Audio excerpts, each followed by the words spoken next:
Hello, you guys. Welcome back. The sun is moving into Aries, and we are going to talk about it. I wore my red today. You see, I'm so excited about us moving into fire energy.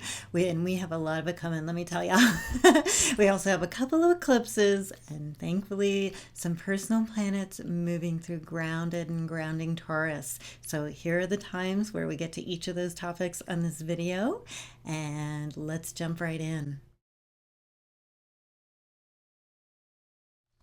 Okay, so the best way to explain the cycle is looking at the chart for the first day of the cycle. It kind of starts like this and it keeps going, people. Look at that powerhouse of planets in Aries. We have the sun, the moon, the south node, Uranus, quirky Uranus, and Mars all in Aries as we start this cycle. And that is a powerhouse of planets. Now, let's talk about Aries real quick for you guys who are new to astrology. Aries starts not only the spring and the northern hemisphere, it starts the whole wheel of astrology. It is one of the three fire signs, and it is in the cardinal or initiating position. So that means it gets the show on the road, gets things going. This is a time of activation, and with so many planets gathered there, we're all going to be feeling that push. We are long past Mercury being retrograde and its shadow and all that stuff.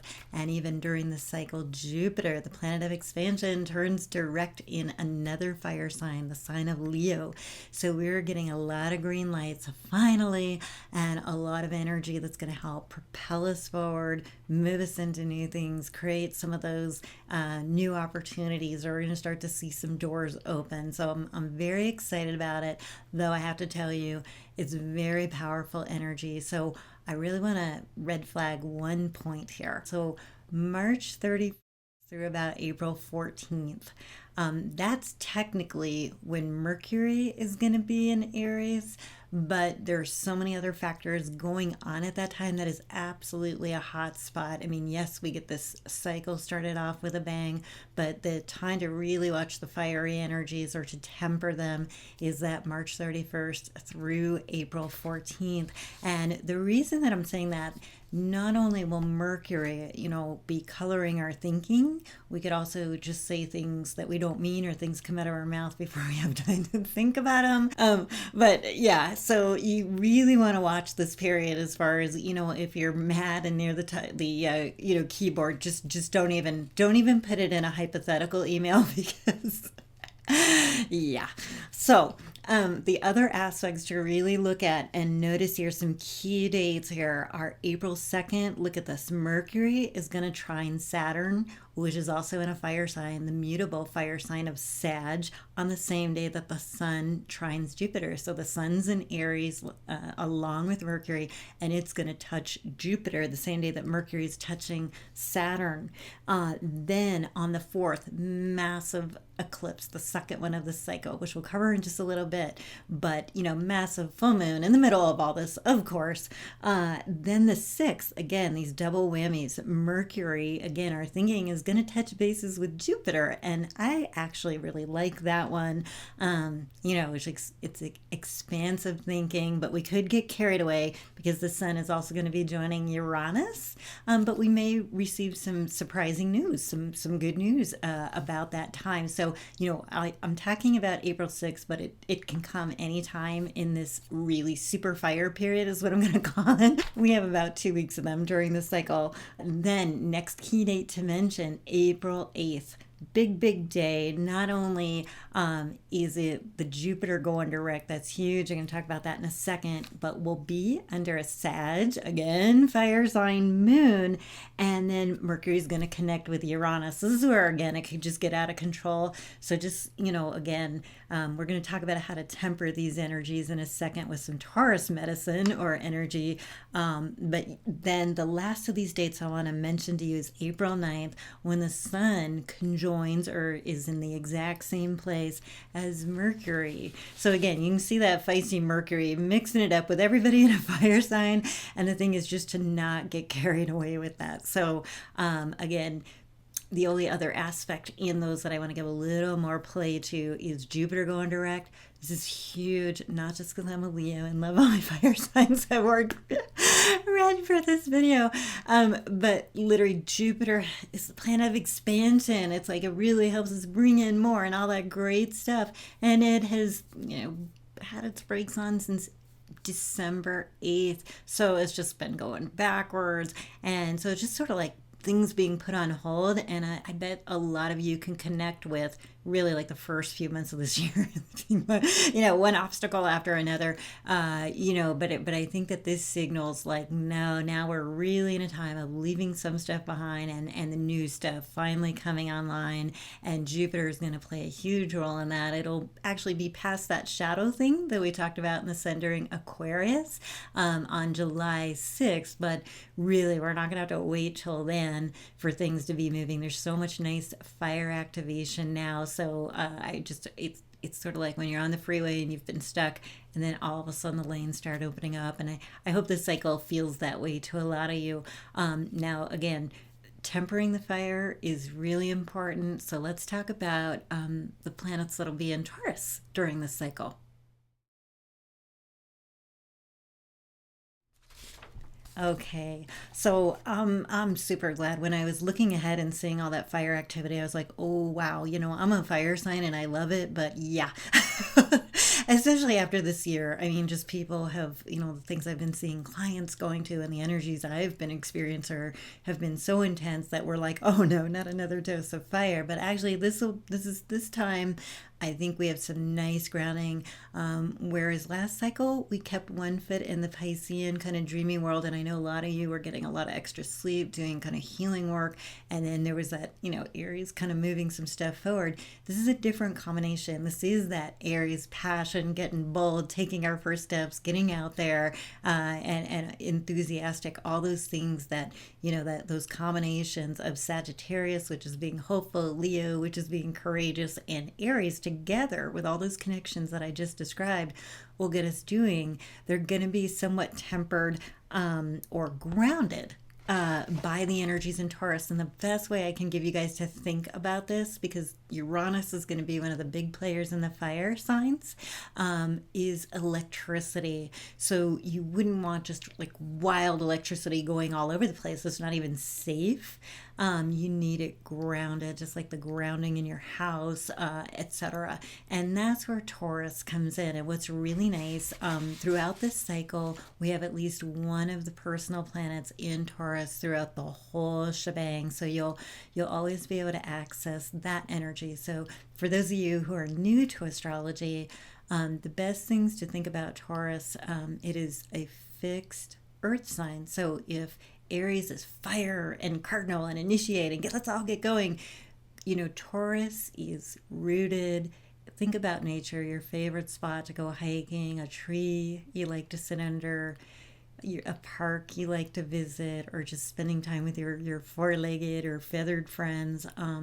These are our Taurus qualities, connecting in a very sensuous, grounded way. But the nice part about this is these aspects are very helpful to taking all that fire or electricity, all that inspiration that's part of the fire sign thing, and putting it to very practical and good use, grounding it in and making things come to fruition. This is an earth sign, so it means what you bring through from the passion and the spirit realm. Fire represents the spirit realm.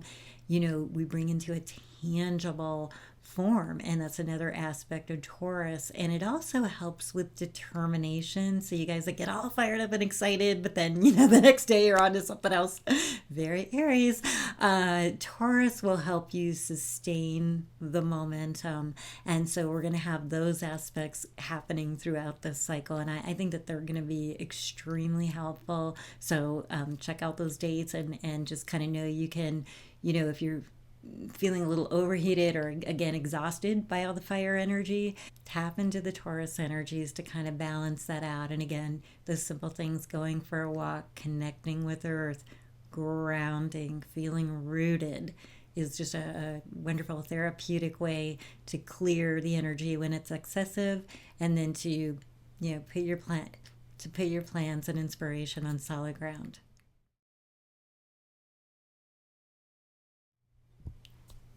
Okay, and so the final thing that we'll talk about here are those eclipses. Because we just don't have enough going on with, all these Aries stelliums. Look at these stelliums. This moon, right at the beginning, the moon on April 18th, that's going to be the second new moon of the cycle. That's a new Aries moon. I mean, we got plenty of fire throughout the whole thing.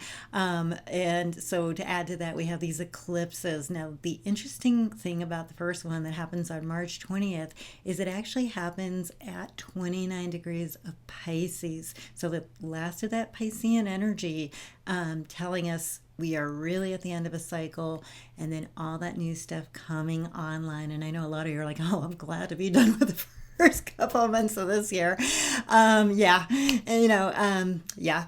And, so as these fire energies come along to prod us forward and help keep us inspired and motivated and all that great stuff, we're going to get a second eclipse, full moon, April 4th, right in the middle of that whole shebang. And the thing I want to point out about that is this one is connected with the north and south nodes. And right now the south node is in Aries. And the south node talks about the past, what we've learned to do. And the north node talks about where we're all kind of collectively, being directed towards, or what we're trying to learn or get or practice more. And that's in Libra, the opposite sign of Aries. Libra is all about, as a contrast to Aries, Aries is individualistic, me, and Libra is other. So this is the walk in another's shoe, be considerate of others. And I really like this as sort of a cosmic, guideline for this big week of energy, or those 2 weeks really, March 31st to April 14th. So that big eclipse and full moon right in the middle of it, with a little cosmic reminder, be considerate of others. It'll go a long way to actually, accomplishing your goals, and it just make it easier on everyone. So I like that being in the middle. I'll cover more on eclipses hopefully in another one of these downloads, but I needed to point out those dates, March 20th and April 4th. Okay.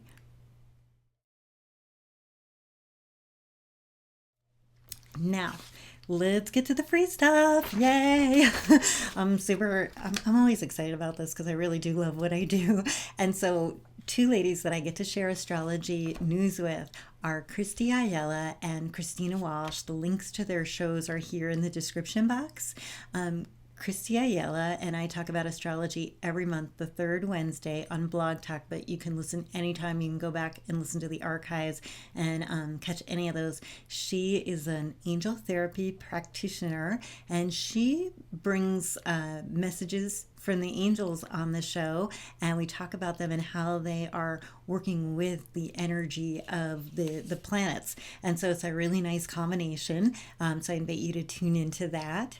And the other show that I do, and we will have a show out sometime in April, a new one, but we've covered, we did like an overview for 2015 that you can listen to anytime. That is Kristina Walsh on Surfing the Psychic Waves on Soundcloud. Yay! So I totally encourage you to visit them. And then I'm Elizabeth from Elizabeth's Oracle. If you come to my site, you can get a reading. I do charts. I have the software. We can pull up everything about you. That you want us to know astrologically anyway, and do a reading. And I don't just do astrology. I read cards, and I have intuition, and we just can really talk about anything very small. And so you can come to my site. If you're a new customer, you get 5 free minutes with your first order. You do have to put in an order to get the free minutes. And then if you join the email list, that's a really good idea, because I do exclusive specials for my newsletter community that I don't post them anywhere else, and they are just for people who are kind enough to sign up for the newsletter. I'm always respectful of your information, but the other thing about signing up for the newsletter is I get to give away one more deck. So while the sun was in Pisces, I gave away this deck. Congratulations to Susan in Wisconsin. You know who you are. She won the Guardian Angel Tarot. Really sweet, gentle deck by Radleigh, Valentine, and Doreen Virtue. So love that energy. It went so well with Pisces, and I'm really happy for Susan. And she was happy to win, and that always makes me happy because, I like when you guys dig these things. And hers was autographed. I'm just going to show it to you one more time. Radleigh autographed these, which was so sweet of him. Thank you, Rad.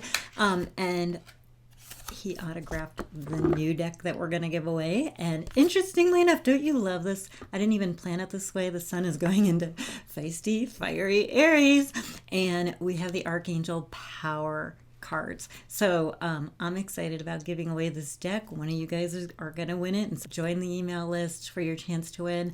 Okay, and I'm going to sneak this one under the free things, but this actually, the conference is not free, but I do want to mention it because Rad was kind enough to autograph 4 decks for you guys, and he will be here in Denver at the I Can Do It conference, which is coming up at the beginning of the Taurus cycle. That'll be April 24th through 26th here in Denver. So if you've ever thought about attending an I Can Do It conference, or you just want to visit Denver, that is a great time to get a whole weekend full of mind, body, spirit information. I totally encourage you to attend one of these if you're needing some inspiration or wanting some new information. And I'm especially looking forward to Radleigh coming back to town. So hope to see a lot of you there. And again, thank you so much. We'll see you when the sun is in Taurus. I'll see you one more time right before that conference, but I did want to give everybody a heads up about that. And I just hope that all the fire keeps you inspired, and I hope those really nice natural rooted Taurus energies help you put it to good use and to kind of help you balance out the fire with some peace and tranquility. So we'll talk to you soon. Thank you again, and see you next time.